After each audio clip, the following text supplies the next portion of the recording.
പക്ഷെ ഈ പ്രാർത്ഥന അതിശക്തമാണ്. എനിക്ക് ഒരുപാട് ഒരുപാട് ഒരുപാട് അനുഭവങ്ങളുണ്ട്. പ്രാർത്ഥന വളരെ സിമ്പിളാണ്. തൃത്വസ്തുതി, പിതാവിനും പുത്രനും പരിശുദ്ധാത്മാവിനും സ്തുതി. എന്തിനാണെന്നറിയാമോ? ഈ ജപമാല എടുത്തിട്ട് ഓരോ കണ്ണിയിലും ഓരോ മണിയിലും പിടിച്ചിട്ട് ഇങ്ങനെ പ്രാർത്ഥിക്കണം. കുരിശൊന്നും വരയ്ക്കണ്ട, ഇങ്ങനെ പ്രാർത്ഥിക്കണം.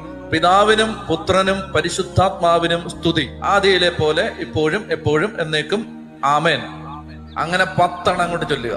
അപ്പൊ സ്വർഗസ്ഥനായ പിതാവെ ചൊല്ലാൻ ഒരു മണി ഇവിടെ ഇതാ വെയിറ്റ് ചെയ്യാണ്. അവിടെ വരുമ്പോ ഇത് ഓർത്ത് വെച്ചിരിക്കണം. പരിശുദ്ധാത്മാവേ ഒരു കൊടുങ്കാറ്റായി, ഭർത്താവിന്റെ പേര് മോനച്ചൻ എന്നാണ് കേട്ടോ. പരിശുദ്ധാത്മാവേ ഒരു കൊടുങ്കാറ്റായി മോനച്ചന്റെ ചങ്കിലേക്ക് ആഞ്ഞടിക്കണമേ, മദ്യപാനം എടുത്തു മാറ്റണമേ.